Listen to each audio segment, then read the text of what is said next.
What's up guys, thanks for checking out the video. Today I'm rally crossing my 2004 Forester XT.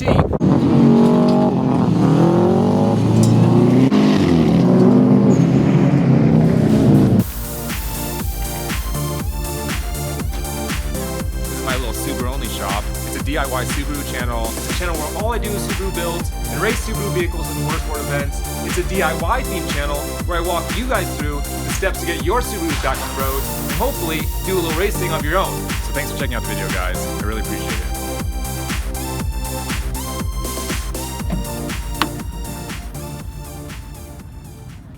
What's up guys, this video is going to be an intro to taking your Subaru rally crossing. I'm going to go over what tools I bring to the rally cross, I'm going to go over what tires I bring, I'm going to go over what vehicle I'm running, I'm going to go over which class I have to run in. Thanks for checking out the video. I'm Luke, this is the SubaruONLY show. I got everything unloaded from the car, I got it laid out on this tarp, and I'll show you guys all the tools I bring to this rallycross race. And here's everything I basically bring. I got a jack right here, I got a long 1/2-inch torque wrench, I got a plate of wood for the jack on because it can be dirty and sandy, a couple bungee cords, I got a little block in case I need to have a little more height, I got a little pad if I need it. See, I got an OBD tube reader, got some numbers, got a tire pressure gauge, you got to have that because we're going to set the tires to certain pressure and monitor it throughout the day. I actually got a little battery powered little air pump, it'll pump up the tires as needed, set of gloves, a little battery powered in my driver. And of course some paper towels, some zip ties, and this is my little tool bag. I'll unwrap this sucker so you can see exactly what tools I bring.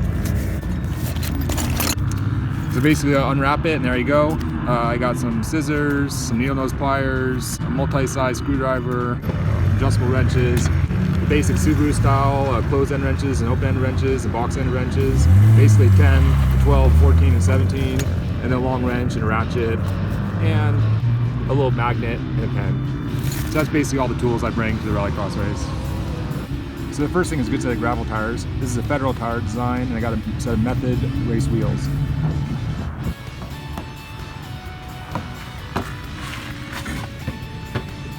Okay, so this is basically my setup. I got the jack on top of the wood, and I'm jacking the front of the car up from the center point. That way I can do both tires at the same time. So both tires are swapped out at once. I did the same thing in the back, so I could switch both tires in the back at the same time too. Now I'll show you guys this real fast. Put on the last lug nut. This is my setup for getting these tires swapped. Get the lug nut started. Grab my impact gun with a little extension, the 19mm socket, and then I zip them down.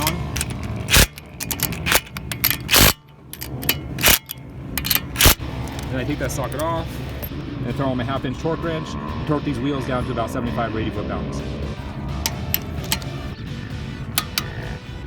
Using a star pattern. Alright, I got the hood popped up on the Forester. I'm going to take a closer look at that engine and walk you guys through all the modifications we've done to this car and why all the modifications I've done have bumped me into the modified class. Have bumped me into the modified all-wheel drive class, which is basically the Pro Unlimited class. Let's take a look at it.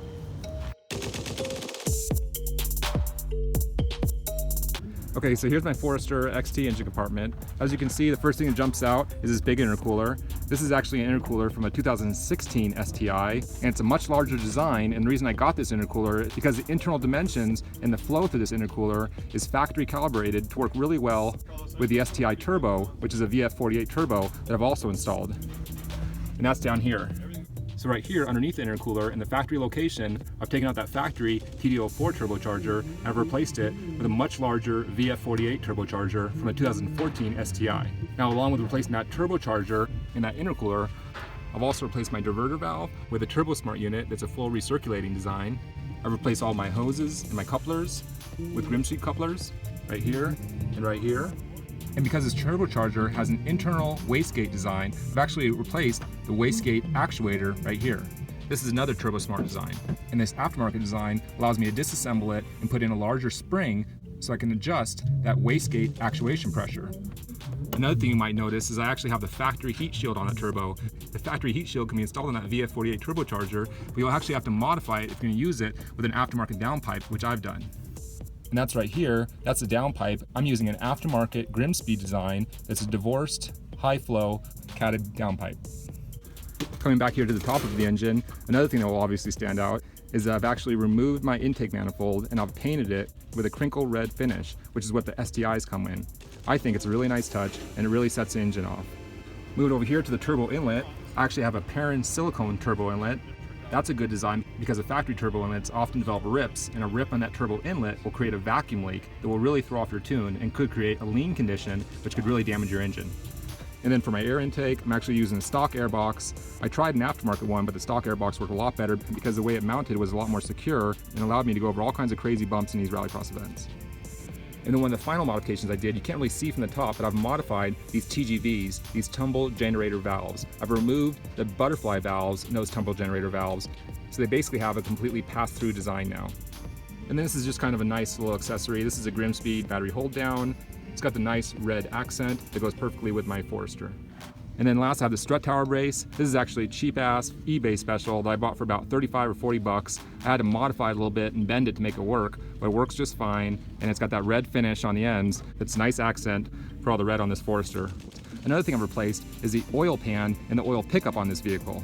I've actually taken out that factory oil pickup that's prone to failure at the brass welds, and I've replaced it with an aftermarket welded pickup. And then I've taken the factory oil pan off and I've replaced it with a factory 2006 and later STI oil pan design. That's a completely different design and it allows for that aftermarket welded pickup to be used. That 2006 and later STI oil pan design is a much more robust design for oil control when you're going through lateral G's and corners, which provides a lot safer condition when you're trying to have good oil control with your Subaru vehicle at motorsport events. And then I actually modified this factory air scoop diverter to work with that larger STI intercooler I have. Okay, that's a breakdown of all the performance modifications of my Forester XT, and the reason I actually have to race in a modified all-wheel drive class is because I've changed the ECU tune and I've modified some of the internal components of that engine. So I'll be racing against all the unlimited cars, the cars that race in stage rally, the cars that have full roll cages, and they're basically full-on race cars. That's okay because the things that I've done to this Forester make it a hell of a lot more fun to drive as an everyday driver, and I really don't care which class I race in. I just like to have my cars running as fast as they can.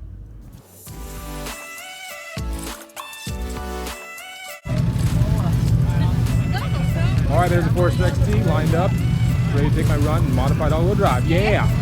And that's what it looks like today. About to get this thing started. Full field, modified all-wheel, modified two-wheel. Ready to rock and roll.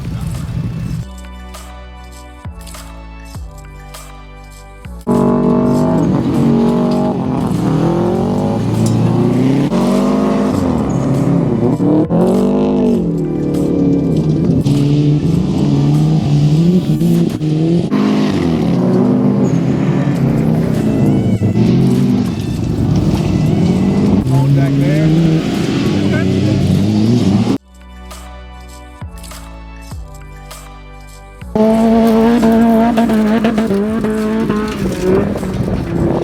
Let's check this E-bar as it comes around the corner. This car's sick.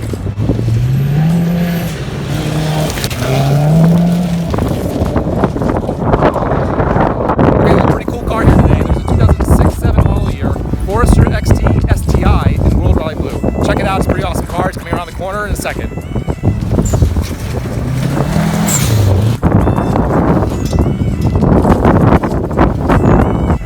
That's an awesome car, you have to admit. I love that car. I don't know if that's JDM import or if that's a total STI clone or what, but that thing is sick and super rare. Either way. I gotta keep an eye on these guys a little bit. Well, that's it, guys. I hope you enjoyed this intro to rallycrossing video. It was a great weekend. I met a lot of cool guys. Thank you so much for checking out the video. In the next video of the series, I'm gonna take you guys for a ride on the racetrack so you guys can see firsthand what it's like to compete with one of your Subarus in a rallycross event. Thank you so much for checking out the video, guys. I'm Luke. This is the Subaru Only Show. If you have any questions or comments, please leave in the comments section. Until next time, later.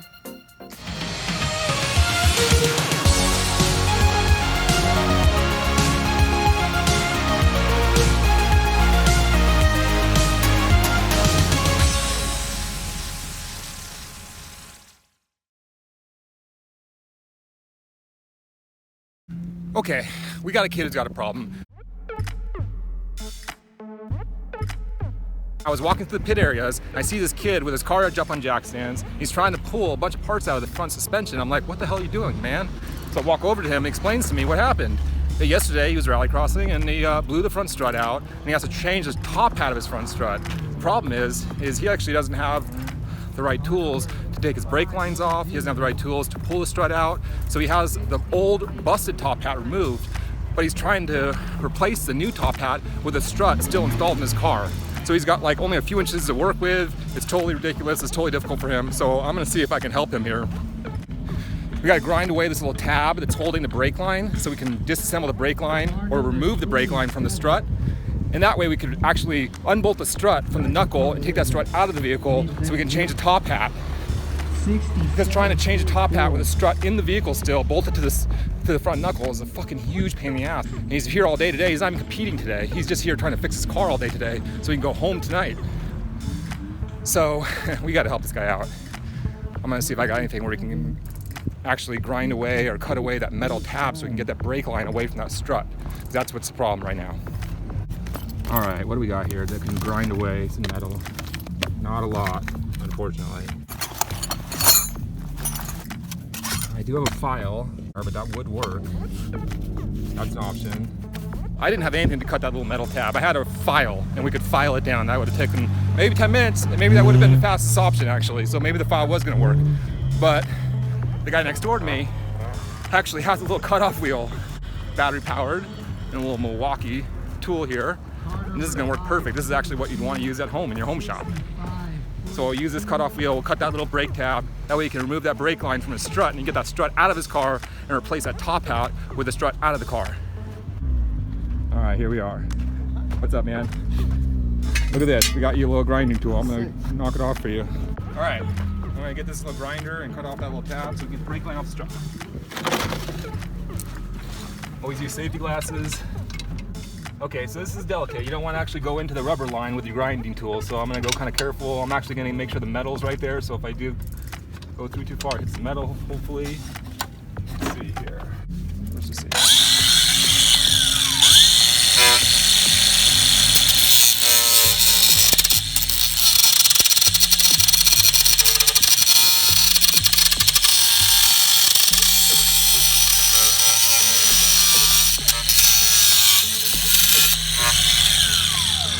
I got it real close. Let's see if we can break the last little hair with the pliers so we don't actually get close to the line.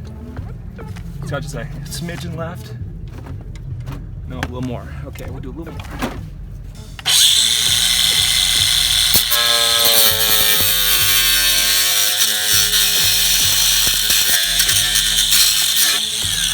That's good. That's enough. Got it. So now you can bend that little tab down a little bit. We didn't cut the rubber line like we wanted to not cut it, and boom. And then you can actually use that tab still, just bend it back when you put the strut back in. I'll even bend it back right now so it doesn't catch on anything. And you pull it out. And you pull it out. Basically, it still works as designed. Boom. All right, so now we can unbolt that strut. Nice. Nice.